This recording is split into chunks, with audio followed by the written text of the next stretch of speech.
रोने लगे। सुदामा जी का शरीर बड़ा दुबला पतला महाराज, केवल हड्डियों का सांचा बचा है।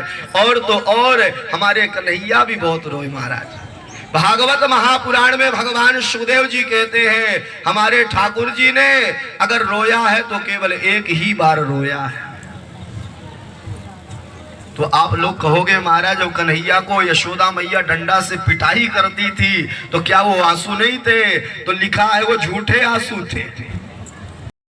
कर कर भगवान झूठे आंसू बहाया करते हैं। और आज सुदामा के लिए भगवान सचमुच के आज रो रहे हैं। और जैसे रो करके ठाकुर जी ने सुदामा को गले से लगाया, आज सुदामा जी भगवान के नेत्र को पूछते और भगवान सुदामा के नेत्र को पूछते हैं। आगे चल करके सुदामा जी को अंदर महल में लेकर के गए भगवान और सिंहासन में भगवान बैठा दिए और भगवान सुदामा के चरण को धो रहे।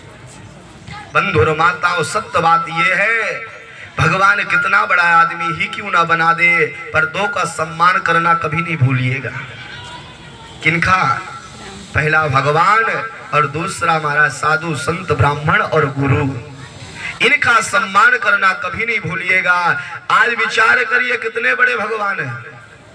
हम लोग अपने आप को वीआईपी मानते हैं कि नहीं? 2-4 करोड़ रुपया हो जाए तो विचार करिए मेरे ठाकुर जी कितने वीआईपी होंगे। हो सोयम प्रतिष्ठंतम प्रतादिकरण।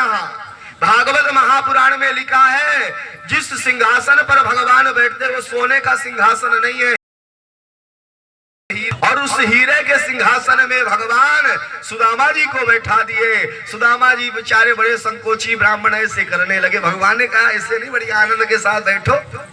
जैसे सुदामा जी बैठे महाराज, भगवान ने कहा रे घर में ब्राह्मण आए हैं, ब्राह्मण का चरण धुलना चाहिए, जाओ रुक्मिणी मैं आदेश दे रहा हूं, जल्दी जाओ और जा करके परात लेकर के आओ। रुक्मिणी जी मन में विचार करने लगी इतना कौन सा ब्राह्मण आया है, ये ब्राह्मण कितना भाग्यशाली है जिसके लिए भगवान रुक्मिणी को आदेश दे रहे हैं। रुक्मिणी जी पैदल नहीं गई महाराज, भागवत में लिखा है जो रुक्मिणी भगवान के चरणों की परम प्रिया है ऐसी महालक्ष्मी आज दौड़ते हुए परात लेने। अदर भगवान ने जब सुदामा के चरण को देखा तो भगवान के अंदर यमुना गंगा प्रवाहित होने लगी। और भगवान ने जब सुदामा के चरण को देखा तो चरण में कांटे लगे हुए थे। भगवान को कष्ट होने लगे, रे मित्र इतने सारे कांटे हमारे पास मिलने में आने में इतने कांटे लगे हैं। आज ठाकुर जी सुदामा को देख करके रोने लगे। देखे सुदामा की दीने दशा, करुणा करी के करुणा ने दी रोए। पानी पराते को हाथे छुओ नहीं, नैनन के जल सौंपा के धोए। देखी सुदामा की दीन दशा, करुणा करी के करुणा निधि रोए। भगवान ने अपने नेत्र के आंसू से सुदामा के चरण को पखारते, धोए नहीं महाराज। धोने में बड़ा अंतर है। कैसे? धोने और पखारने में बड़ा अंतर है। सुदामा जी के चरण को भगवान धोए नहीं है, पानी डाले और भगवान बढ़िया रगड़ रगड़ करके धोए, इसको पखारना कहा गया। एक जगह गांव में हम कथा करने के लिए गए महाराज, देखो माता जी ने कहा हमारे गुरु जी आए हैं, पखारना है। हम डर गए महाराज, बीपी लो होने लगे। पहली बार सुने थे ऐसा। तो हमने लोगों से पूछा ये क्या है, उन्होंने कहा नहीं आपके गोड़ को पखारेंगे। तब हम डर गए कि यार तो गोड़ हमारा गया।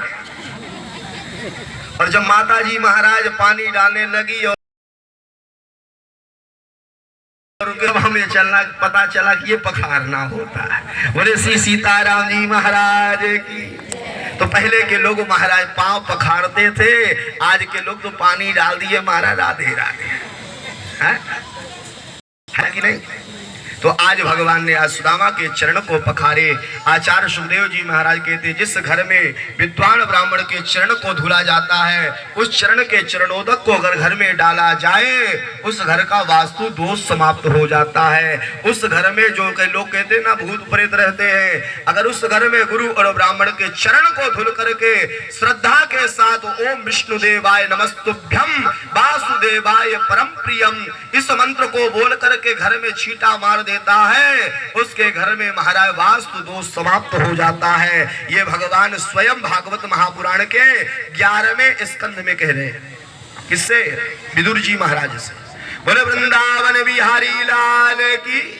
आगे चल करके भगवान ने सुदामा जी को स्नान कराया दूध दही मधु पंचामृत से, और आगे चल करके ठाकुर जी ने बढ़िया रेशमी वस्त्र पहनाए और एकांत में भगवान पहुंच गए। अरे मित्र ये बताओ सब बढ़िया है, ठीक ठाक है कि नहीं? जैसे हम लोग पूछते अपने कन्हैया जी पूछने लगे सब बढ़िया है कि नहीं? सुदामा जी ने कहा भैया तेरे कृपा से खूब चकाचक है, कुशल मंगल है, तेरे कृपा से सब कुशल मंगल है। भगवान ने कहा देखो बचपन में झूठ बोला तो आजो झूठ बोल रहा है, खाने के लिए अन्न का दाना नहीं, पहनने के लिए कपड़ा नहीं है, और क्या कह रहा है सब चकाचक है, सब बढ़िया है। भगवान ने कहा आज से ऐसा ही होगा, चकाचक है तो आज से चकाचक ही रहेगा। और जैसे ठाकुर जी ने आशीर्वाद दिया उसी समय भगवान ने पूछा ये बताओ शादी वादी हुई कि नहीं? सुदामा जी ने कहा भैया नहीं सुधरेगा, बचपन में भी शादी की बातें करता था, इतने दिनों के बाद मिला तो शादी की बात करता है। हाँ भैया तेरे कृपा से मेरा विवाह हो गया है, तेरे भाभी का नाम सुशीला है, यथा नाम तथा गुण, जैसे तेरे भाभी का नाम है वैसा स्वभाव भी है। भगवान को मौका मिल गया, भगवान ने कहा जब भाभी इतनी सुंदर है, नाम भी सुंदर है, तो भाभी ने देवर के लिए कुछ भेजा है कि नहीं?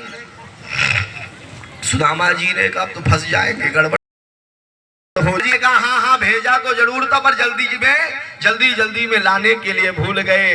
जैसे सुदामा जी ने झूठ बोला तो भगवान ने देखा पीछे पोटली थी, भगवान ने कहा आगे हाथ करो, सुदामा जी ने कहा नहीं करेंगे तो? भगवान ने कहा नहीं थोड़ा सा आगे लाओ, मैं देखना चाहता कुछ छिपा तो नहीं रहे हो। सुदामा जी ने कहा तुझे भरोसा नहीं है? अरे मित्र पर तुझे भरोसा नहीं है? माने कन्हैया कहना चाहते एक बार धोखा खा चुके, दो बार खा लिए, तीसरा नहीं खाना चाहते हैं। क्यों? क्योंकि जो बचपन में झूठ बोलता वो जवानी में भी झूठ बोलता है। आज भगवान सुदामा से तंदुल को छुड़ाते हैं। 3 मुट्ठी चावल लेकर के सुदामा जी आए थे और 4 गांठ लगी थी, धर्म अर्थ काम मोक्ष, चारों पुरुषार्थ को भगवान खोल दिए, एक मुट्ठी भगवान पाने लगे। पहले मुट्ठी में खा कर के प्रभु स्वर्ग सुदामा के नाम किया है, दूसरे मुट्ठी में खा कर के प्रभु पृथ्वी लोक को सौंप दिया है, तीसरे मुट्ठी में खाने लगेगी वैकुंठ को लक्ष्मी ने रोक लिया है, अपना निवास भी दाने में दे रहा, कैसा दानी ये मेरा पिया है। पहली मुट्ठी खाकर भगवान स्वर्ग सुदामा के नाम के, दूसरी मुट्ठी खाकर के भगवान सारी पृथ्वी सुदामा जी के नाम कर दिए, तीसरी मुट्ठी खाकर वैकुंठ भगवान देने लगे। माता लक्ष्मी ने रोक लिया, बस करिए प्रभु, कुछ अपने लिए भी बचा लीजिए। और उसी समय नारायण भगवान ने कहा रुक्मणी सुदामा जी ने जो आधे चावल का भोग लगाया उससे मैं सुदामा का ऋणी हो गया हूँ, विचार करिए आधे चावल, एक दाना चावल